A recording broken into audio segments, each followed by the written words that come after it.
Welcome back, ladies and gentlemen, to LCK Spring 2019. KingZone DragonX lead against KT Rolster 1-0. And Pawn is going to pick himself up his first MVP for the season. I actually thought it was going to go to Deft, but not going to happen. It was the engages from the Lissandra that actually made things work out. Nicely played from Pawn. It means that we still have the tie between Deft and Cho. And just like the last time these two teams faced, but in the reverse order, we do have a change in the AD carry role. Zenit will be coming on for game number 2. They preferred Gango for the past couple of series, so we'll see how this pans out for them. I think Deft was kind of a tertiary carry this game, kind of like last season. So I thought Rascal and Pawn both had great games on engaged champions and controlled champions, and just felt like the result was never in doubt in spite of the Draven getting a couple of kills and a cash-in the early game. The Alpaca seems sated at worst. He knows that his squad is galloping forward. Imagine if they could finish the season with no more game losses. Yeah, they'd have to go through Griffin. They still have Jin to go after this match, I believe, and then Griffin is going to be their final boss. So 10-0 seems like the minimum, right? If they win this game, then Jin is the next opponent. So 10-0, a very real run. They made it 12-0. Suddenly, a lot of those predictions about playoffs might be up in the air. Absolutely. And you mentioned KingZone as a dark horse. They could even challenge for, you know, for third place, for second place. In theory, if some crazy things can happen, Sandbox versus SKT will be happening tomorrow, guys. That means that one of those teams could theoretically be susceptible, because our second through fourth are actually extremely close. And that seems facetious, but remember that in Korea, despite the fact that KingZone has struggled against top teams, it's first match score, so best of 3 wins, and it's game score before head-to-head. So if you just 2-0 everything, then you're going to have a better game score, right? So game score might actually be, and this 2-0 run might actually be the reason that KingZone can jump up the standings. We zoom in to game number 2. Patch 9.5 persists. And now you don't need to think about the Draven as hard if you're KingZone DragonX. And also, you can think about what kind of counter pick you want. And I think that if it's going to be Pawn picking up something a little bit strange, a little bit exciting, a Zed pickup could come in as that final lock-in if they decide to go that route. LeBlanc is going to be banned away from him, though. He's just too sneaky when it comes to that champion. I feel like the last time Pawn played Zed was that first Telecom war in 2017, really long time ago. He did pick up Zed in that series by Talon many more times than Zed in recent memory, and obviously Yasuo has been his go-to.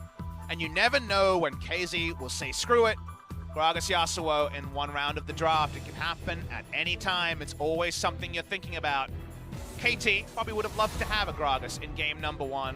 Smeb will not be subbed in. They're going to persist with Kingen. Game 1, I think, definitely went away from him early. I'm going to want to see a better performance. And this is a notable red side ban. Zenit has always been the AD carry in this lineup to go a little bit left of center in terms of pro games, and not allowing them to have the Nico, but it will be at the cost of the now customary first pick Lissandra. Yeah, well, Lissandra is going to be locked in here, most likely for BDD. It's now KingZone. They do have access to the Rise. They can go towards it right now if they would like to. Pawn has been playing this champion for an incredibly long time, but it can be flexed into Rascal's lane as well. Rise no-brainer. Rise Jarvan could be the no-brainer decision on the red side. Rise Gragas could even come in here. I think that would be a surprise to me. I think they're going to hold that for now. The Braum priority, way, way up. No supports banned. It may just be the first overall pick. What you can do with this Braum pick here is to kind of draw KT into picking their duo lane, then get counter pick AD carry at Pawn spot without showing too much, setting yourself up for a continued flex on the Rise. No need to draft all of your solo laners in the first round. Wait and see how KT want to approach now that Zenit is in the lineup. Yep, Zenit probably priced into picking the Lucian here if they do want to deny that one from Deft, just because the Braum Lucian is so strong. But then you see a kind of a pseudo-tank, Rise, whatever the build, going to be pretty tanky in the front line. You see a Braum, and you're like, yes, it's a nice takeaway in terms of what it gives KingZone, but does it give KT enough? And the answer is no. They're first rounding Vayne with Rise Braum locked. That is super bold, given that Rise is really good against Vayne, and Braum is no slouch either. Exactly, and also Deft can now pick any of his choices. Oh, do it. This being one of us. them. We want it. This is such an awful matchup for the Vayne if he decides to go for it.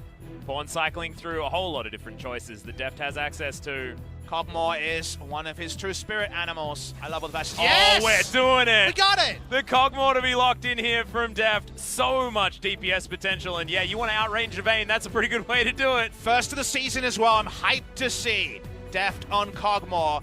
His most famous side story to me is the fact that when we had 5 attack speed Kog'Maw before the rework back to its original state, Deft was the only player we saw competitively stutter stepping at 5 attack speed.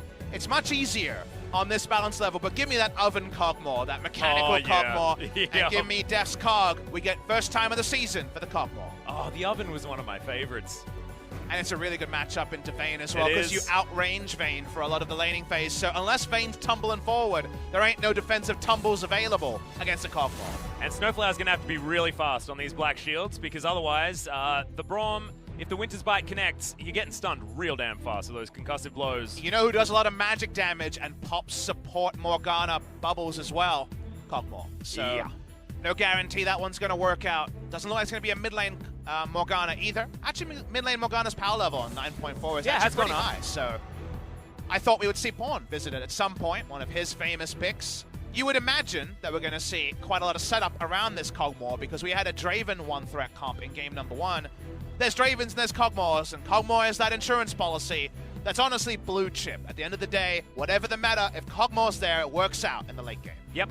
Well, what a KT ban for their last one. 3 seconds to go now. Gragas still available here for Cuzz, and they are going to ban that one away. Sorry, Pup Smithy. I feel like Gragas Yasuo could have been flexed into, right? Yeah.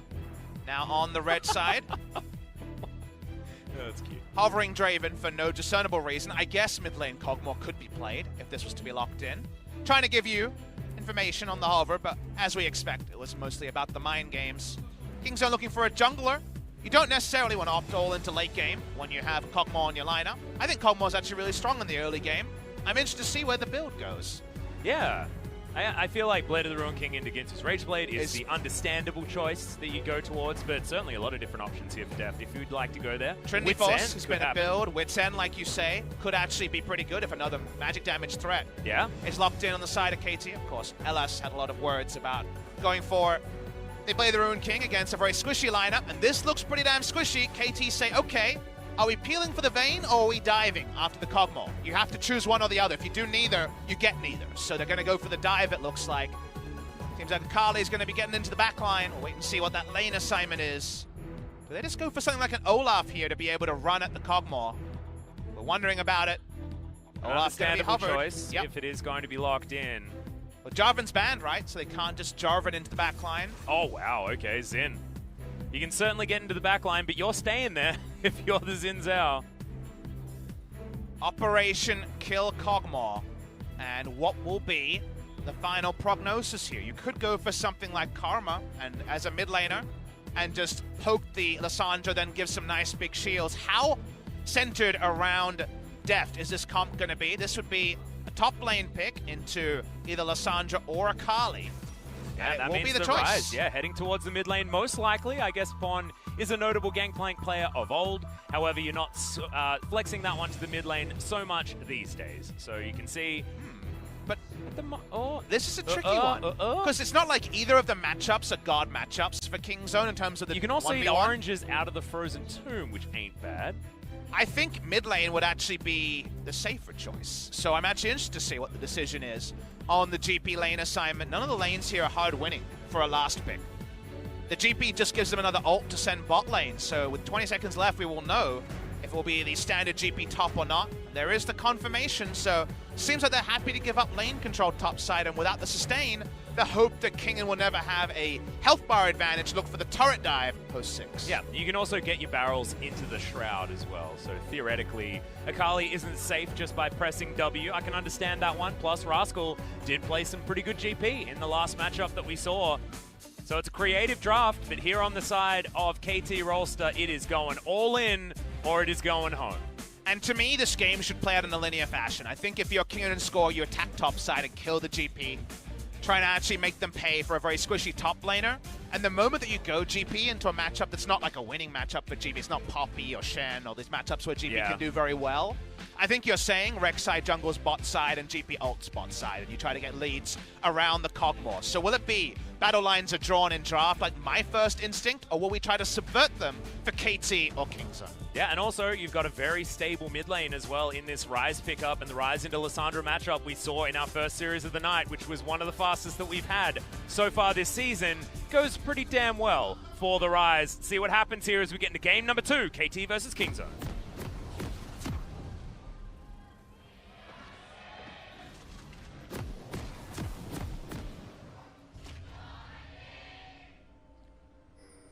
As you can see, it's the adorable Pugmore to be picked up by Deft as well.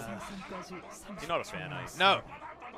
I am the oven. You wanted the oven. I am a hypocrite because I am a huge fan, as you know, of Corgi. Yes. But that's because it's a Corgi. You're not allowed to not like a Corgi skin. Thank you. Really. Am I allowed to not like this skin? Yeah, of course. I hate it.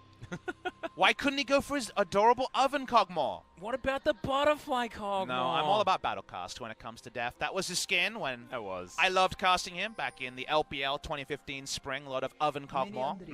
And here are your Kog'Maw runes. Of course, first Kog'Maw of the season. And do notice it is the Callista start here. You notice the Hail of Taste Blades. the Blood, Ravenous Hunter, Hail of Blades to allow you to very nicely go into the Domination Tree.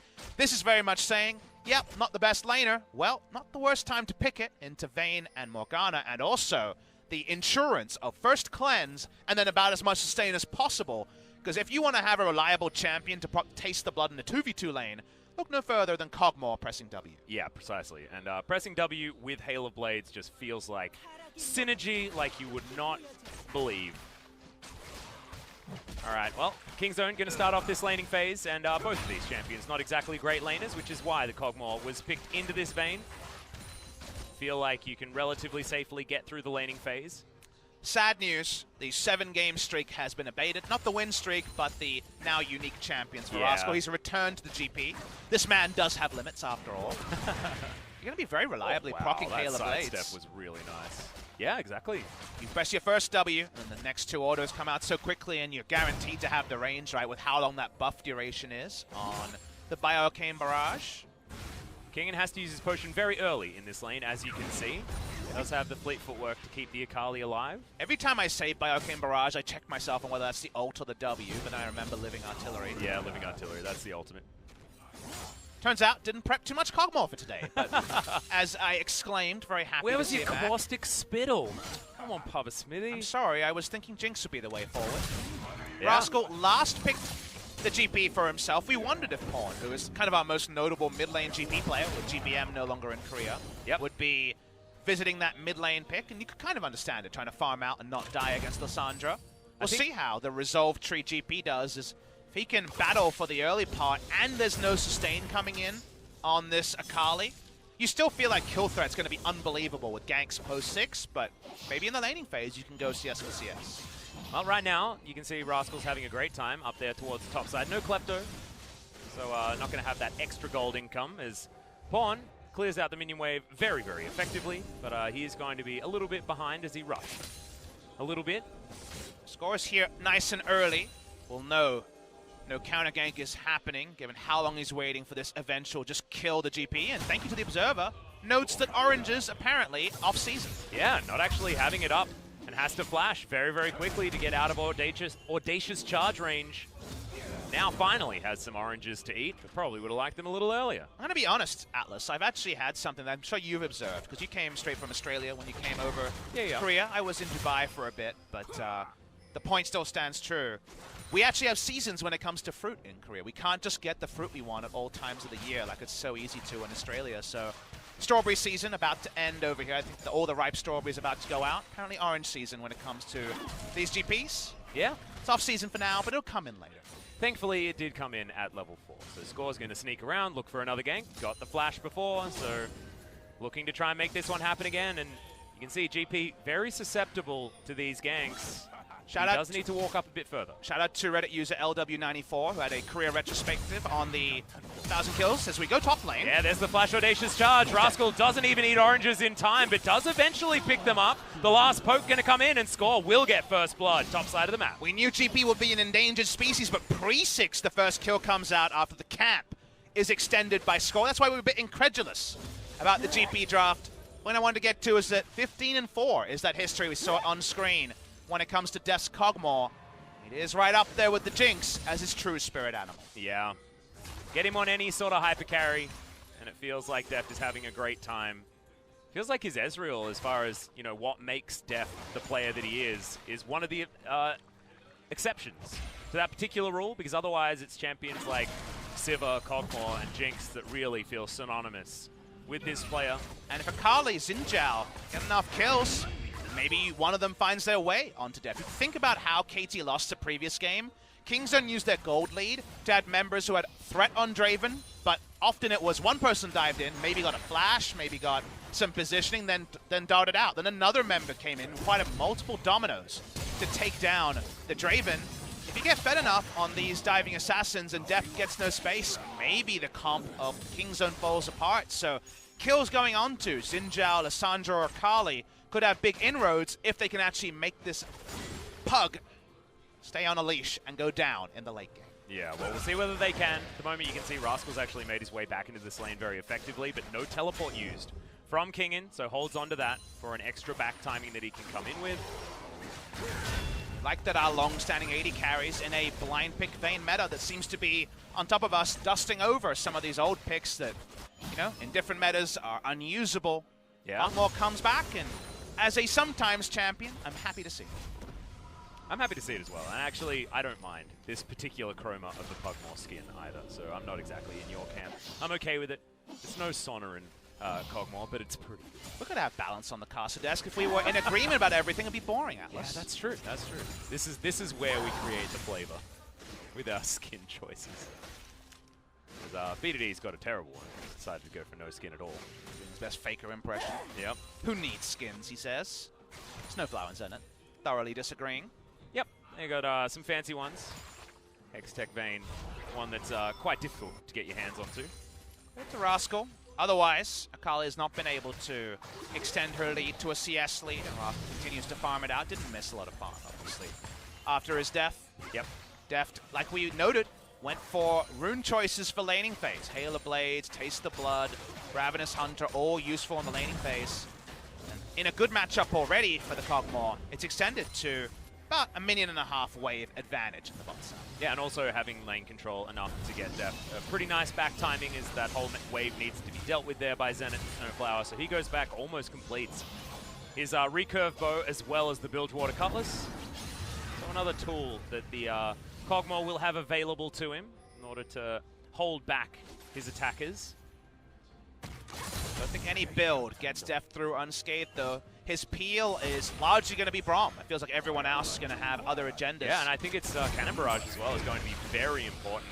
KingZone have already started up this Mountain Drake, as that was the first spawn this game.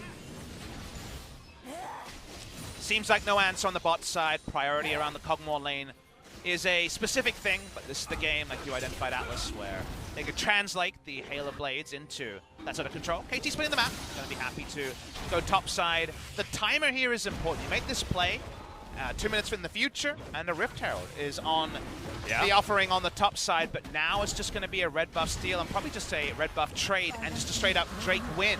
The side of KingZone, so knowing their timings, playing towards the clock. If you're a top team, you make those plays, and KingZone threatening to continue to be a team that deserves to be respected at the top of the table. Yep, Cannon Barrage going to be used here by Rascal just because he knows that there is the possibility that Score is towards the top side of the map. It's not going to finish off that Cannon minion. However, he does get most of the rest of them and is now looking to go back home. King wants to stop him, but isn't going to be able to. With map hacks, it looks silly, right? But knowing what Rascal did, which is, well, I'm winning on the bot side, we have pressure on the bot side, and I have no idea what's in my jungle. It is very smart to be safety first there. Yep, I like it. And then Cuzz moves back up towards the top side of the map. And now Rascal's going to move his way back into the lane and be relatively comfortable. Deft down here does have a dagger advantage over Zenit and lands the Caustic Spittle. As he's looking to grab the first turret plate, if KingZone picks it up by himself. Kog'Maw getting turret plates in 2019, things that we were unable to say until now. Man, Zenit's having an awful time on this Vayne bottom side of the map, just getting poked out from underneath his turret. Living artillery pretty strong. Kog'Maw being the fun police in the laning phase, not often something we see. There's a lot of almost action going on the top side, as if GP actually greeds for a barrel connection. It looks like he's not doing so at this point in time, but there's 2 turret plates going down bot lane. You can see exactly why Rascal's doing this. Just doesn't want to open any doors here for KT Rolster. And it's one of those games where actually we might get what evolved into the Kog'Maw issue. Is if you remember, for the longest time it was, think about the late game with Kog'Maw, and then we just saw 1-item, 2-item Kog'Maws with Rage Blade, just like Vayne, pop off at 2 items. You can do that job safer than Vayne can in a lot of cases at 2 items, and maybe KT having so much backline dive will matter when there's gold in Kingen score and BDD. But if you get enough gold on Deft early enough, maybe the mid-game Kog'Maw just takes over the game. And now Cuzz is looking at a Zenit that's almost in ult range, to be perfectly honest. Deft gets a few auto attacks in here. Will mean that Zenit will be in a lot of trouble. There's the Unbreakable, Living Artillery working. Very early barrier here from Zenit as Score and Cuzz are going to spot each other. That means the bottom lane is going to abate, but Ultimate has been drawn out from Zenit. Both junglers playing bot side now, but in service of Deft. Still trading up wherever possible. Now about a 2-wave advantage over his enemy. About the same as what we're seeing in the top side from Kingen's perspective. Yeah, Kingen actually able to pressure out the GP a lot more in recent waves. So finally getting work done. Does have teleport still available. And actually didn't use it earlier on, and it would have come back off cooldown again. A little bit unfortunate. Slight misuse of the summoner spell. We wanted to make sure he could keep bottom lane safe. We already noted the river control that got KingZone the first Mountain Drake. The play we saw from Cuzz is SnowFlower's health bar just disappears. Yeah. Just trying to take them out of lane and get the bad back timing. Getting a kill here, very unlikely. But the reason they can play this aggressively is that they've had control of this lane and they've had jungler backup, so it allows Deft and TusiN to never have to respect a double TP bot lane. Yep, and that's going to be all the turret plates going down. You can see immediately Score has decided that he wants to get rid of Shelly. They are going to have control of that one. Cannon Barrage back off cooldown, remember guys, so there is just no way that KT, even if they had members down here, could do anything to stop this turret from going down. Deft grabs it, you can see all of that bounty heading over to all the members of KingZone. And that is such a huge lead. We're close to 40 CS at 12 minutes into the game as an advantage for a Kog'Maw. And you wonder where Score will try to get the answering advantage. You can get 320 gold onto Akali or Lissandra, and there's arguments on both. I'm in the Akali train because I want to see the Gunblade as early as possible and try to actually take down Rascal, because if you just wait for Asterix Gauge, you might be surprised to see GP a bit more immovable than your first assumption. But he's going to hold on to it for now. He gets one more back before 14-minute hits, and you aren't able to get that same gold. So we'll see what Score wants to engineer, because for now at least, everything's coming up KingZone in the early game. Yep, now you've got a bit of a 1-3-1 scenario happening here as Unbreakable, pretty good against the old Claw. So BDD is not going to be able to go aggressive. On to Deft and TusiN. Control ward goes down. And now we have that mid-game transition. Deft moves into the mid lane. He completes himself with Berserker's Greaves and a Blade of the Ruin King. And this turret, it's now its turn to go down. Unless BDD can hold on to this wave. Waiting to see the lane assignments here. Vayne and Morgana top side already, and we can see KingZone trying to back it up. SnowFlower wants to spot them, doesn't have any vision down, but gets the information. Yep, Dark Binding is going to go wide. SnowFlower not finding too much joy there as TusiN catches him, doesn't hit him though. Oh my god, this damage, as there's the flash immediately from Deft. Wants to keep himself out of the way as Cuzz is in trouble. Kingen with the ultimate, has to flash to get out of there, does Cuzz, but the ult is going to come through yet again. KingZone underneath their turrets. We do have the Cannon Barrage that has gone down, but Cuzz is already dead. And Kingen dealt with him. There we go, Circle of Frost is huge as Score picks up the Kog'Maw. Is he going to have the passive for the kill? Looks like the answer's no. It's SnowFlower right underneath the turret is getting the work done. The Frozen Thralls, and Shelly's going to go in there before the minions are even gone down. It's a 4-for-2 eventually, Atlas. The big thing there was Pawn was bot lane with no teleport. That's why KT fully committed to this. 4-for-2 though is the trade they end up with. It's not as clean as they would like, but they need to get gold going right now. Yep, exactly right. This is going to even things out. 14 minutes in, so no turret plates were picked up there by Shelly, I'm pretty sure. But they are going to be able to get themselves back into the gold lead. 300 though, it's not a big enough margin. The huge thing is that now in this mid game, Deft doesn't have any summoner spells to keep himself alive, and BDD has a lot of agency. And you get the confirmation that only a single turret plate was claimed in the mid lane. For KT, they weren't able to get the charge off because it took a long time to take down all the members of KingZone that were looking for this outer top lane to be their solace. It's a smart move from KT. It's good to see a proactive shot call even after losing game number 1 because it cannot be matched. It has to be an entire walkabout moment for Pawn to get there. So KingZone, thinking they could just walk top lane and not be punished, are probably surprised with how decisive the TP is. But given the health bars, you knew eventually it'd be an all-in, and BDD catches 3 with the Ring of Frost. Yep, and then goes straight into his stopwatch there as well. Fantastic play from this Lissandra that's been so successful here in the LCK. TusiN will eventually go down, as Zenit does die also. But a great story here for KT Rolster. TusiN in potential trouble. Throws up the Unbreakable, he'll be fine. See whether Deft can hold on to this outer turret here in this mid lane, or whether he can actually challenge for the mid lane outer of KT. And given that we're currently gold for gold, as this is of course an extension of the laning trades we gave to the side of the Braum and Kog'Maw, remember that this game will reach a point where there's Morgana to help Zenit in a team fight, and I don't know if Braum is enough with how much dive KT has. So even though we think about these carries, and Kog'Maw especially as a late game champion, I think both of these carries are going to hit 2 items running. It feels like the game will be decided around there, as right now, the race to 2 items is being comfortably won by Deft. Yeah, precisely. He has that pickaxe moving towards Ginsu's Rage Blade, as you would expect. As BDD, we're going to try and get out of there, but Cuzz is going to turn up here as well. Good dodge on that overload, meaning that Pawn can't get the extra damage through. Very, very close as far as the farm numbers are concerned, and both of them with the 500 gold bounty just shows how this mid lane has been panning out between BDD and Pawn. Kingen able to proxy Rascal away from the lane. That buff so big on the W. Yes, the heal is still not there, but I am a big believer that the zoning power of the change to the Shroud is a big increase in power level. 19 CS, again, not the end of the world. Cull will go a long way to answering that CS lead. They're going to trade objectives. This time, no Deft to profit in the top side. Yeah, but you can see it is actually top side of the map that's going to go down on the next wave, and also they've got a Demolish proc here for this mid lane. As we do get the rotation of Rascal to come on over. Cannon Barrage still available. KT do hold on to this outer turret just barely, and are now looking to try and flip the script. Try and take this one down, as the tempo advantage is on the side of KT. 2 turrets apiece, and this gold is so incredibly close. This is not the same as game number 1. Feels like our first competitive game of the night. We had 3 games that were very one-sided. 2 for Griffin over Hanwha Life. In game 1, where KingZone was always comfortably ahead of KT Rolster. So good to see KT use their veteran names to try to get some settled heads coming into game number 2.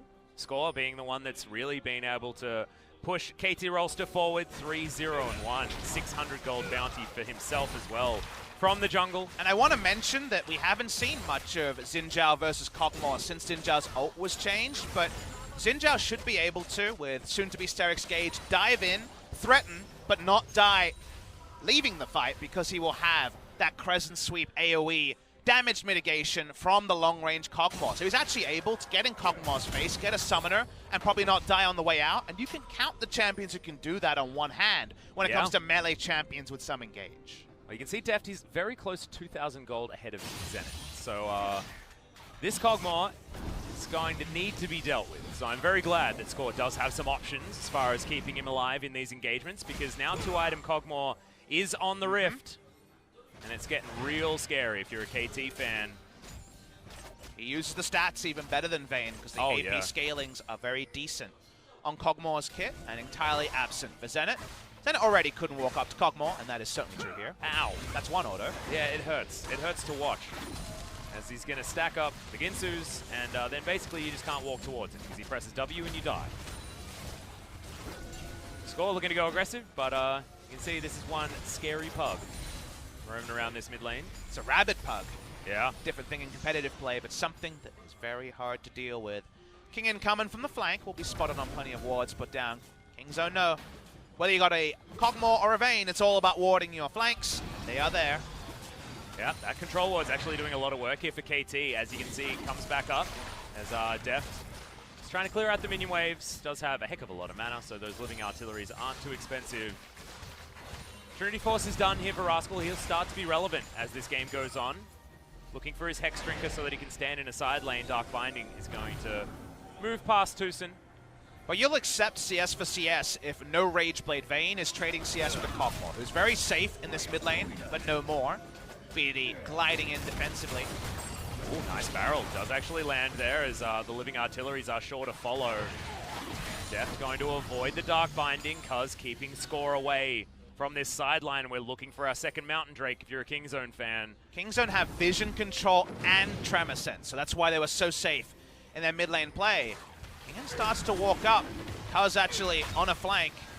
Yeah, knock-up is going to come down here as Kingen going to try and get himself away. There's BDD making his way forward. Deft needs to find the right target. Good all comes out of TusiN. His score has to go into his stopwatch very early. Pawn flashing on forward, gets the Rune Prison Zenit. He's going to go down. Cogmore grabs his third kill. Realm Warp to get KingZone into the stragglers, and BDD is going to die to Rascal. SnowFlower now in trouble. Kingen, it's 1 against 5 when it comes to the damage, as instantly Deft cleanses out of the way. Kingen trying to get there, but Deft gives him a cheeky auto to the face, and that is a 5-0. And Atlas, with so much parity in the compositions, the fight was so likely to be execution focused, and the execution on KingZone was levels above what KT were able to serve up. Score actually heavily misplayed in this fight. If you watch the replay, remember that Score cannot be damaged by Cogmore's effective range when he uses the Crescent Sweep. So we're watching for Score to leverage his early start. He walks up, and then he ults late and uses his stasis, so he's getting no value out of the Crescent Sweep, then just dies to a re-engage here. There's never any further threat onto Deft. And that just means that this Rabid Pug got to kill whoever he wanted, and KingZone chase in for the eventual 5 kills. And they pick up the Mountain Drake, and they now have even more control over this game. If you're looking for a tipping point, this is exactly it. No option really for KT to try and turn this around now. It's going to be really, really hard. Oh, for sure, Atlas. The grammar police at moments like this are all over us because we're saying they get this and this and this and this. Well, we're doing it for emphasis. The grammar be damned. Yeah, I know. KingZone we need to learn to grabbed. say comma or something like that. Oxford comma? Yeah, just say comma instead of saying and. Well, in the and for emphasis works out. So grammar police, keep all your opposition to one side. KingZone may have just blown open the game and never be finding any respite unless this game extends further and we can get enough items onto Kingen, Score, and BDD to actually threaten the Pug. Well, now we have to talk about KingZone's ability to do Baron. And guys, I know it's not going to be a big surprise, but it's gigantic. Their Baron damage is going to be extremely fast, and that's based on basically just having a Cogmore.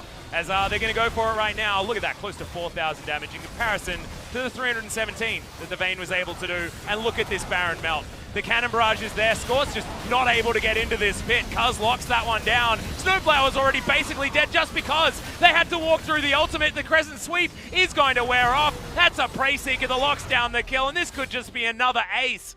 As you can see, Kingen just trying to desperately escape from this game. Atlas, Cogmore did 10 times the damage of Vayne in the previous fight, and it was another one just like that. The Vayne might actually lose the game before he has 2 items. Yeah. Might lose the game before he manages to do more than 3,000 damage himself, to be perfectly honest, because those damage numbers have not been very high. KingZone, with Deft at the helm, looking to take down their first inhibitor turret at 23.5 minutes into this game. Inhibitor going to stay standing, and that could actually be a strategic choice just so that those minions aren't just going to be piling in for the extra money for KT. Spawn looking to take down this inner turret. It's just going from bad to worse. You just hate to see it, Atlas, because remember this game was actually very even. Oh, it was poised. Before the misplay in the team fight. And then we talk about what KT didn't drop. We say, yes, they went dive to try to kill the Cogmore. I can't really see much dive because Deft's health bar never gets even close to half. Yep, and look at that. Cuzz getting a kill with a Prey Seeker nice feels realm warp real as well. bad. Yeah. The realm warp to change the territory there. We've seen some party warps. That one was an on-point warp. Well, Pon actually had a great one in the last team fight as well to get that chase, because KT had already lost both Score and Zenit, and then we're looking to actually escape, and no chance. And you know how people really never knew when to say Jugglemore, what Jugglemore meant, and that was always Cogmore at the front of the fight doing all the damage. It was always about the positioning of Cogmore in front of the rest of the team. In a team with GP and the rest of this lineup here, right, a Ryze, a Braum, a Rek'Sai, we might still see a Juggermore-esque play of Kog'Maw being at the front. He doesn't even need the peel that usually Juggermore requires. I can confirm that this certainly isn't a Juggermore comp, but he might just be in the front line. Zen instead. Deft picks up that kill all too easily, and KT, I think the only safe place you have is your fountain, and I'm not even sure that's safe because of the range of this pug. KingZone walk up, that's a short cooldown. They can return to it very shortly. Yep, another Realm Warp comes down as Deft gets into the Frozen 2, but he's still alive. He's trying to lifesteal his way back. He finally dies. 1,000 gold goes to Kingen as they have managed to take down the raid boss, but is there enough damage left over is the answer. No. As Kingen, he's once again just running for the hills. He wonders whether or not he's the only man on his team. They're trying so hard to extend the game. They're diving in first. Face first on a Kog'Maw, it doesn't matter. KingZone, too far ahead. Yep, that's 10,000 gold the lead. That is 2 inhibitors that have bitten the dust, and thankfully it's 25 minutes in, so the death timers aren't too long, and they don't just straight up lose the game right there. But the song actually holds a lot of value for KingZone. Another one bites the dust, 8-0 in a run for KingZone if they can take out a 4th 2-0 victory in a row. Deft front lines, Zenit dies instantly. I've got your items and I do it better, says the Deft on the Kog'Maw. And from there, a party warp can extend this game for longer than it is. The Realm Warp here was not the right decision. I'm sorry, that just has to be the commentary of the replay. I didn't realize quite how insane that particular Realm Warp was. Well, I was like, why is Deft there? Then I realized it could only have been Realm Warp. Yep. Forever trolling his own team, as the Ocean Drake is going to go down more as a formality here for KingZone DragonX. Rather than anything else, next Drake's going to be a Cloud. It's a sad day when it comes to the Dragons in this particular game. I think we can agree, Atlas, that Pawn has a pawn shop. And the reason why I say that is he never seems to buy the other items that people prefer in Champions. Akali with Black Cleave is a great example. He's got Medjai's this game. Why not? Yep, exactly right. Okay, Score looking to find his way in. Audacious Charge is going to land onto Deft. Gets a nice knock-up. Crescent Sweep is going to be in there, but look at the damage. Score is just straight up dead. He couldn't get enough work done. TusiN picks up the kill, and now Deft takes the Blast Cone to get himself over. Zenit is free hitting. TusiN is going to go down. Deft trying to get back in here, but they're not going to find it, and KT find themselves a great team fight. Deft wasn't able to re-engage with his W cooldown. He needed a front line to stay alive so he could re-engage after that came up. But the fight is over to die. That means that Deft only now gets to walk up again, despite the fact that he stayed alive with Score diving in. Yeah, the ridiculous thing is that now with Score not actually here, they're not going to have a lot of options as far as taking Deft down. They also have 2 inhibitors down, so they have a lot of things to consider to KT, but they get a little bit more life. Yes, Score died, but he wasted all of Kog'Maw's time, and the other threats on KingZone couldn't do enough this time out. We watched the replay. This time, Zenit's actually pretty safe, and if you think of a more even gold game, if this happens where Score gets to waste 10 seconds of Kog'Maw's time doing single target damage to a Xin Zhao, Akali and the rest of the lineup here could potentially do a lot of work to KingZone DragonX. Yeah, and also Rascal didn't use his ultimate that entire time, so I'm not entirely sure what that was about. May not have had it available just yet at that point in time. I know that a lot of our replays, you do get a few ultimate cooldowns in the wrong positions. That was very curious. Deft, he's got his wit's end, he's got his Hex Drinker, he's not scared of BDD. It's all about whether Score and Zenit can pile in onto the little pug. And Deft understands his predicament. His effective QSS, in this case, Cleanse, available soon. He's got a Stopwatch. He's got Stopwatch Hex Drinker on top of the wit's end. So a lot of magic resist. So right now, Akali and Lissandra take a really long time to kill him. Remember, you have a shield that scales with MR, and now a lot of MR. It's not just Hex Drinker that is superior to Phantom Dancer against 1 damage type, magic damage, because you have a shield that scales on magic resistance. BD probably not going to follow up. There is that Rascal ult you asked about. Yeah, he's going to throw it out immediately this time around. Says, no, I'm not going to forget it here. But all of KT are going to move themselves away. Yep, Realm Warp is going to be... Oh my god, the damage!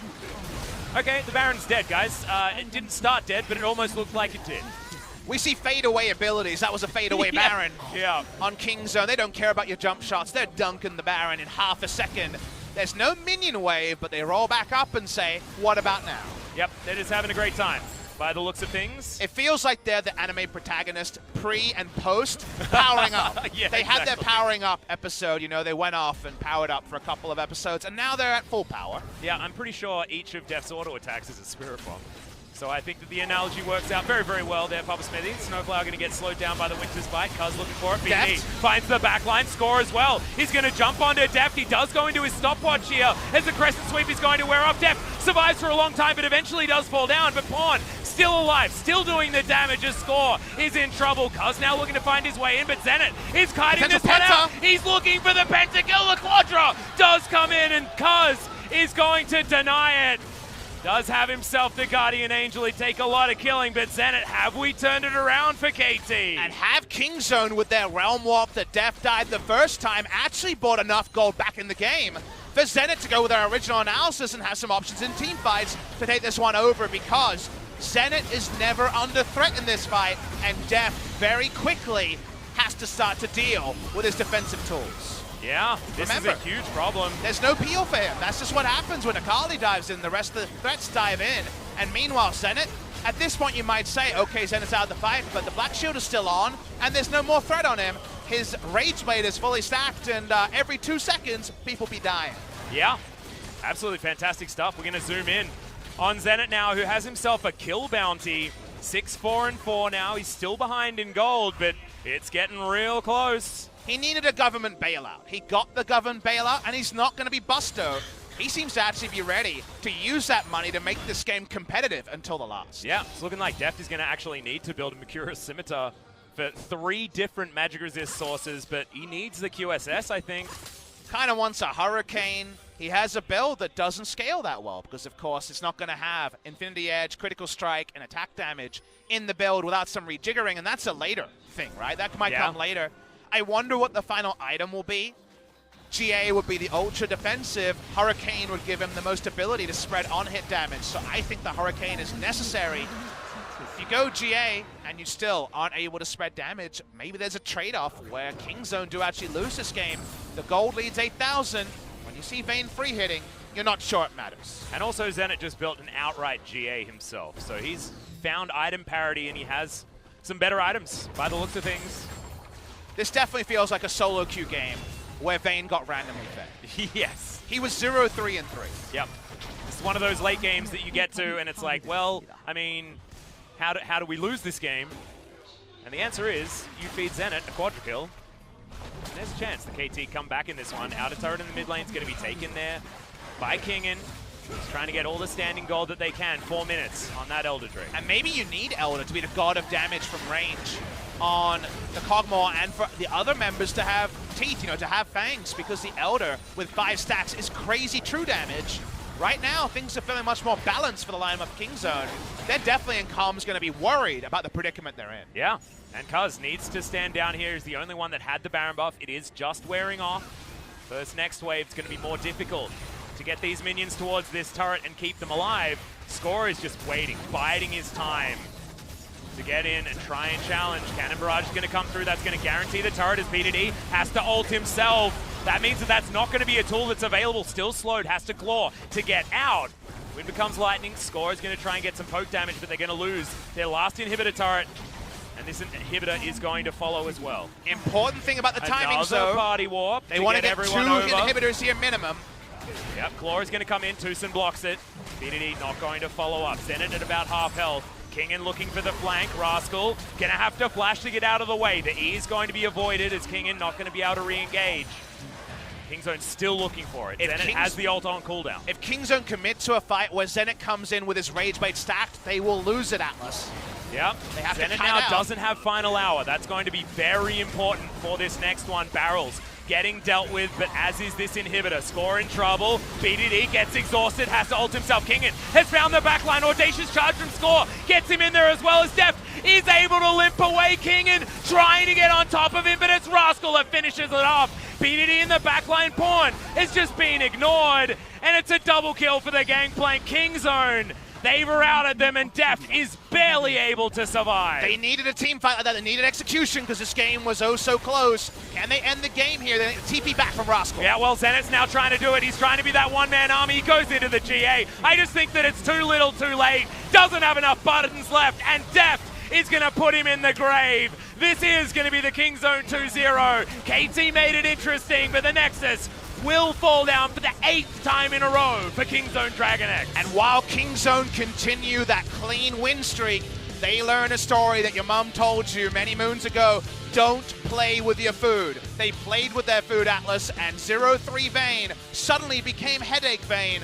They popped their paracetamol, they get through the headache, but that was much closer for KingZone than it needed to be. Yep, I was getting that PTSD coming back from those solo queue games we were talking about in the Griffin series. That was Viper destroying people on the Vayne. This was almost Zenit with a way to get back in, but in the end, your victors will be KingZone DragonX 4-0 against KT Rolster in the spring season of 2019 LCK.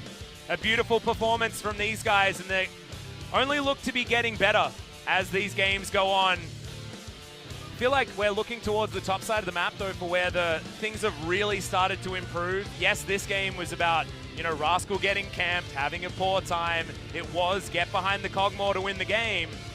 However, in game number 1, it was beautiful from Rascal, Cuzz, and Pawn. Pawn getting the MVP. His rise this time around, there were some party warps, but otherwise, just felt like they were having fun.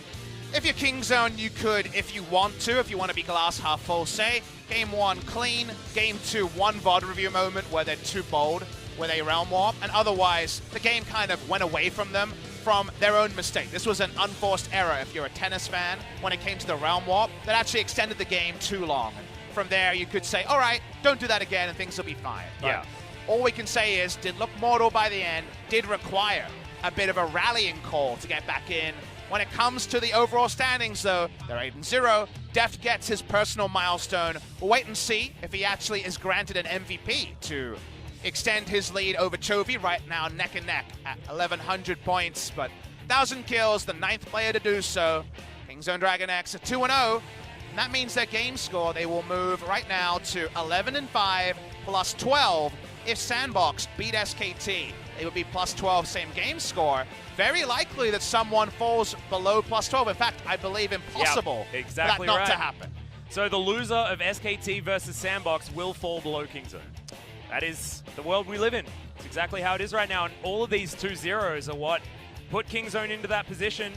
It's a great end to the season so far, and that's exactly the stat that I was looking at, Papa, because KingZone may not necessarily stop there. I mean, they've got a pretty easy matchup and then a really difficult matchup, but they could get another couple of victories here to close out their season and really cut out a lot of games in the gauntlet. And here's something I'll say. It sounds like maybe that's not big, right? You're just skipping one match, the wildcard match, usually a 2-0. The last team in the league you would want to face, outside of, say, a Griffin, is Damwon, because we know Damwon could be an amazing team. We know how mechanically talented they are. They just don't always get it out on the Rift at the same time.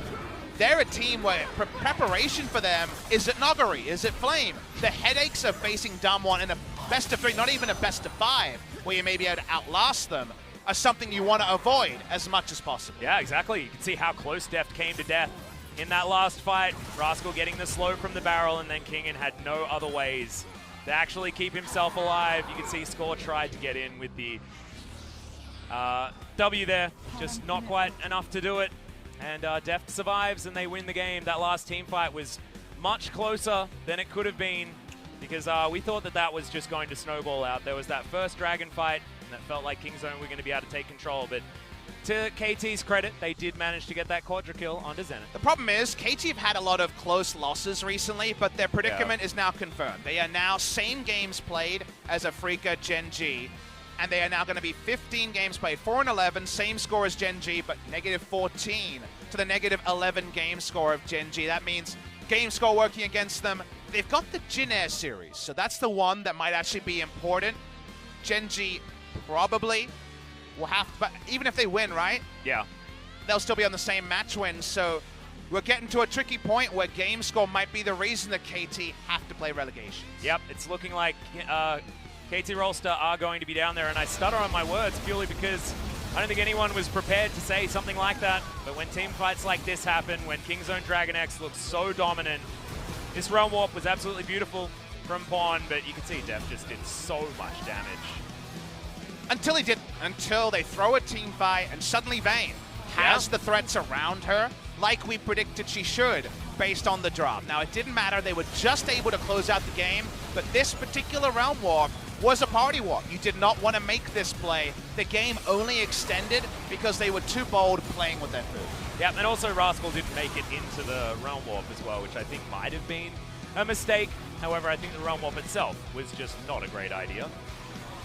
KingZone do eventually find their way back into this series as this was another win for KT. The Deft did survive. Because when you're fighting on two fronts, you can see if they're not fighting with their Cogmore, they're not able to get the work done like they were able to elsewhere. Zenit only played game 2, got a quadra kill, a double kill on screen a moment ago. In the end, not enough. KT Rolster 0-2, still no closer to knowing who their lineup is. I don't think Kingen had any big problems in this game, but wasn't able in the end to super punish lane or in team fight. What does it all mean for KT? You still want to say that they're kind of going to be intact if they do play relegations, but I don't know, Atlas. And that's not knowing about our World's 2018 first seed is a cruel world to live in, but some of the names change less than other teams, and the fortunes change even more. And we have to remember that Sandbox Gaming, Dumb1 Gaming, both were in the Challenger Series before this 2019 season. They're all looking to be in playoffs as well. It's a world where the young guns are coming up, and there is new blood breaking their way into the LCK. It's likely that Jin Air don't make another run in the summer season, and KT Rolster may also be in trouble. You definitely say odds on. One era that has lasted almost the entire history of Korean League of Legends will likely end at relegations. It's very rare that both teams retain their spot. Like you say, both teams were relegated last time. MVP down, BBQ down.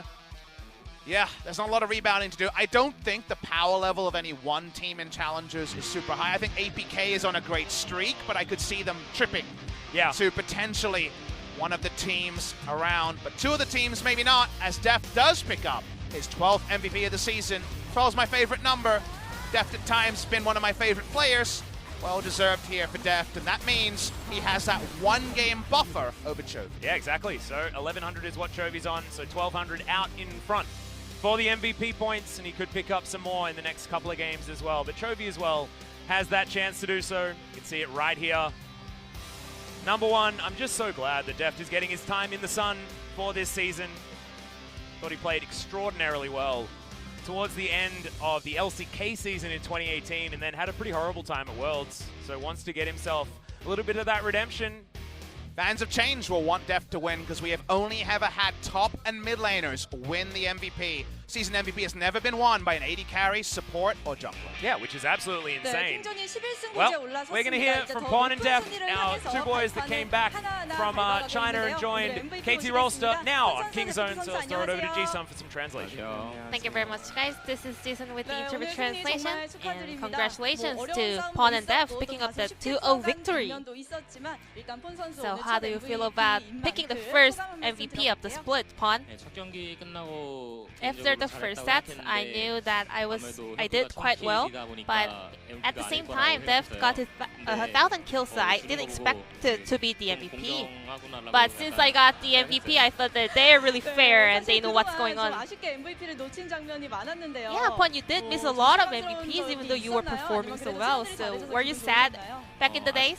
Well, I was a little bit unhappy, but what really mattered, and the player who got the MVP, who was the one who performed better than me, so I didn't really pay too much attention. Maybe I was just a little bit sad. And Deft, congratulations on your 1,000 kills in LCK, and also you are back in the first place of the MVP standings in LCK.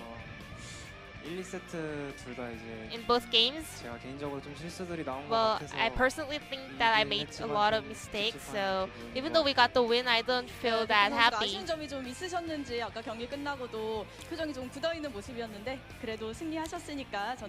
but KingZone did get the victory. It was a stomp, so I want to celebrate over here, and also Pawn. Well, you always give a lot of feedbacks of your own performance. Was that mentioned in the analyst desk? Yeah, Victoria mentioned it. So I heard you look for a lot of feedback from the community, so why is that?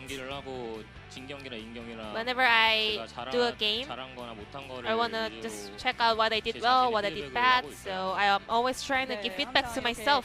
플레이 돌아보시고 계시다고 말씀을 해주셨습니다. 폰 선수 사실 Pawn, 지금 상체에 힘이 올라온 게 미드 well, 정글의 합이 with 굉장히 players on the top side 좋아졌다라는 improving, 평가가 the key 있습니다. was 실제로도 improved 선수와의 synergy with 호흡이 you and 좋았다고 Cuzz, the 하시나요? mid jungle synergy. 이제 맞춘 지한 몇 I've 개월이 been 됐는데 performing with 저희가 Cuzz for 새로 several 처음부터 months. 하는 거라서 Well, 처음 we 그거 haven't 미드도 been 많이 playing 했는데 together 이제 in 한 different 세 달, 두 달 seasons, 정도 so 지나니까 after 2 or 3 months, I think we are like we found our own rhythm, and all the players are doing so well now. So I think that was how we got the synergy improved. 라스칼 선수의 챔프 폭도 미드와 And we want to 탑의 mention about 챔프를 Rascal's 고르는 과정에서 champion pool because 상대와의 심리전도 that 그렇고 kind of 도움이 gave 많이 more 될것 advantage 같아요. to 어떠신가요? KingZone's draft. 이제 어떤 챔피언이든 다 Yes, 탑으로 Rascal, he can use any kind of champion on top lane. 그 뽑은 픽에서 카운터가 나오는 So we, 제가 whenever 그거를 the 카운터 opponents 쓸수 pick a 있는 counter pick of 방법이 our 뭔지 first pick, 답으로 he can always 쓸 just 수 있다고 repeat it in the 해서 top lane. 그거는 참 뱀픽에서 So 좋은 것 that's 같아요. a big strength of our 킹존의 pick and 조합에 또 ban. 많은 도움을 주고 있는 라스칼 선수 얘기도 해봤습니다. 1세트에 리산드라가 정말 game 상대의 one, 갱을 다 흘려버리는 There was 모습이 this highlight 인상적이었습니다. when you 그 장면 absorbed 한번 the 보면서 gang 얘기 perfectly. 나눠볼게요. So let's go through this replay together. 자, 이때 분명히 상대가 보이셨던 거죠. Did you have him in the vision, the J4? 알고 있었는데 이제 Well, I knew he was on my way, 시야가 있으니까 on his way, 그리고 이제 but I had 갈리오- vision 갈리오 over 리산드로가 there. So 저 쇼구라고 해야 되나? 쇼밖에 So, 없거든요. W 풀 when it comes to 하는 거에 Lysandra, 연계돼야 되는데 Galio 너무 matchup, 멀었어가지고 well, I knew that Galio will just flash taunt me and 네. J4 will follow up. So I knew that, so I was able to dodge and sidestep all the skills and manage to survive. 뭐 확실하게 자신감 So 있으셨던 was it 건가요? all calculated? Were you confident? 그냥 자르반이 미드에 좀 더 가까이 와서 했으면 죽었을 것 Well, 같은데 if J4 was 가까이 closer to 왔으면 the 제가 mid 안 lane, 당했을 I 거라 would have died, 절대 but 안 he 죽었을 wasn't really 것 close enough, so 네, I knew that I will 폰 never 선수의 자신감 ever 있는 die there. 장면으로 1세트 이렇게 멋지게 캐리해 주셨습니다. 자, 2세트는 데프트 Game 선수와 two. 얘기 나눠볼게요. We're gonna talk about Deft over here. 굉장히 Kog'Maw 인상적이었습니다. 거의 showed up. 작년 It 서버에 was really 나오고 그때도 impressive. 데프트 It 선수가 하셨고요. also has 이번에 been 처음 a 나오는 건데요. long time. 베인 상대로 준비를 하셨던 픽인가요? Was that a Vayne specific pick? 개인 상대로 이제 좋은 픽들이 거의 이제 사거리가 대부분 So 긴 픽들인데 the counter pick of Vayne or the champions that outranges Vayne, and Kog'Maw was one of the champions that I was confident with. 코그모가 사실은 뚜벅이 챔이다 보니까 한계가 명확하고 However, 약점도 Kog'Maw, 많은 you know, it 챔인데요. doesn't have any 그런 dash, 부분은 so 어떻게 there is a 극복하셔야겠다고 valid 준비하셨나요? weakness. So how did you prepare and play around it? 네, 대부분 뚜벅이들이 이제 그런 Well, 약점이 있는데 the players 대신 the 대부분 이제 champions without dashes have those kind of weakness, but 적팀이 if you 다 just 주는 그림이 get over that kind of weakness, I have, 잘 넘겼어야 well, I can 됐는데 actually carry the game by that, just free dealing in the backline, but I did make some mistakes. 그래서 아쉬워하는 모습이 조금 마음이 아픕니다. 하지만 투신 선수 브라운과의 호흡도 However, 굉장히 your 좋았다고 teamwork 생각이 with 들고요. TusiN 그리고 on 또 Brown 데프트 was 선수의 really 1000킬이 awesome. 나왔습니다. And also, 그 you 다음 got 저희 your 만나볼 1000th 텐데요. kill in 1000킬 LCK, 소감 so 한번 들어볼게요. how do you feel about that? 네, 네, 1000킬 달성했을 때 기대하고 계셨나요? Were you expecting 이제 it? 오늘 오기 전에 이제 Well, before I 거의 joined this KT team 전에서 fight, 킹킬을 할 수 있겠다. no, before I came to the arena today, I 제 thought 대상이 that I would be able to picking up the 1000 kill today, but I'm a bit sad that it wasn't Smap that I took down for the 1000 kill. 오늘 팀원들이 좀 데프트 선수에게 킬을 주려고 노력하는 Were your 모습도 teammates 조금 trying to 있었던 것 give you 같은데 kills? 맞나요? 어떤가요?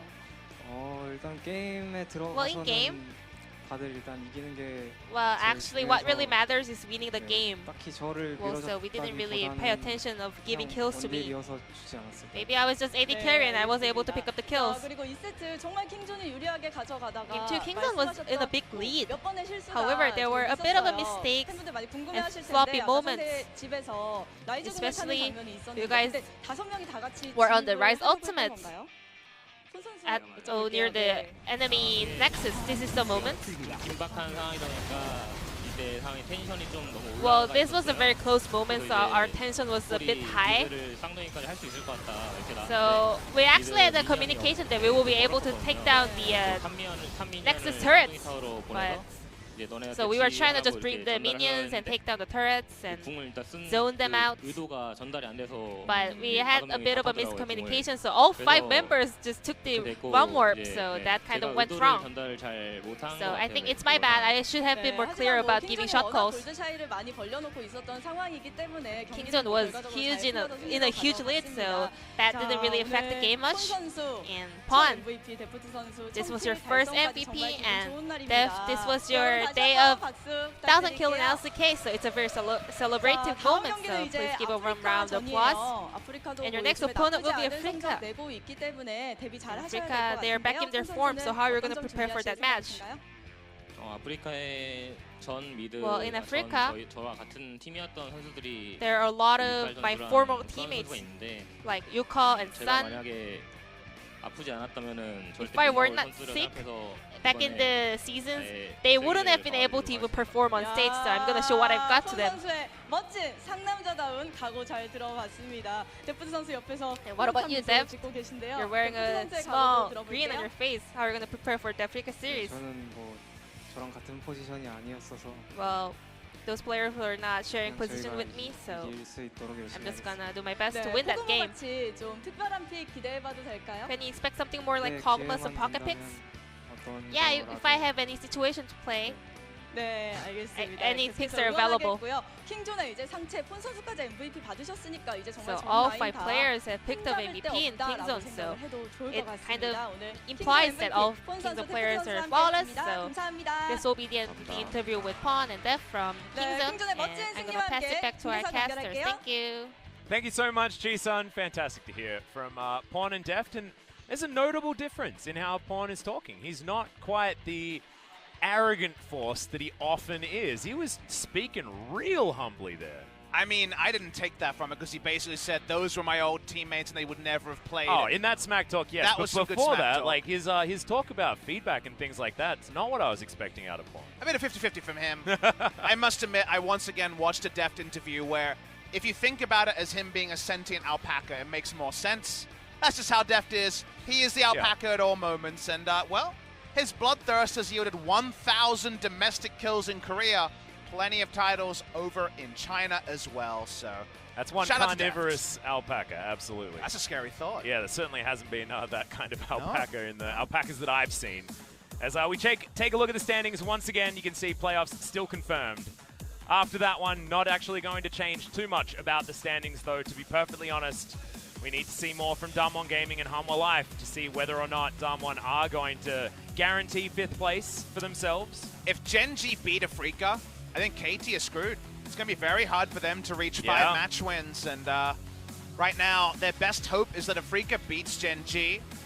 And then KT, after their Jin Air victory, are able to get their game score in order. So things here are really tricky. Feels like that's the last story to put together, apart from understanding if it'll be Damwon Gaming or Hanwha Life top 5, with Hanwha Life dropping games recently. Damwon, big favorites to make it. Yep, we're having a look at the relegation zone, and these are the roads forward for all 3 teams that are still in with a shot of not making it through into the summer season.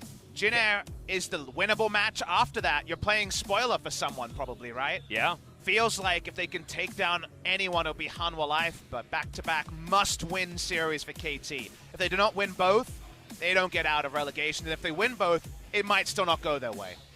And our first match tomorrow is going to be a FLICKR Freaks versus Gen G, and that's going to be a huge one for KT's fate. You mentioned if Gen G win, KT's just done. It's just most likely not going to happen.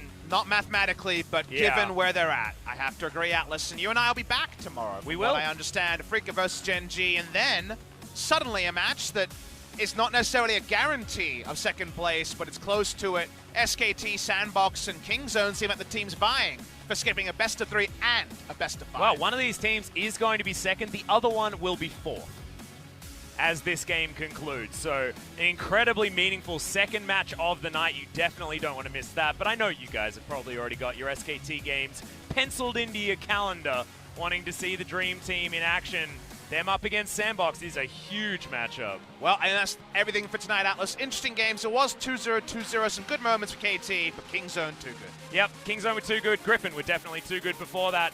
That is going to do it for us tonight. Thank you so much for watching what was day 1 of Week 9. Still so much LCK action for the rest of the week, so stay tuned for tomorrow's action.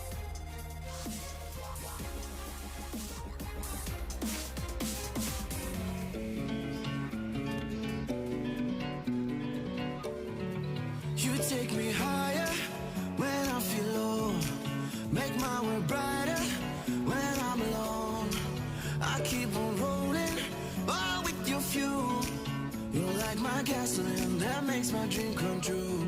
'Cause this is the beginning. Together we'll be winning.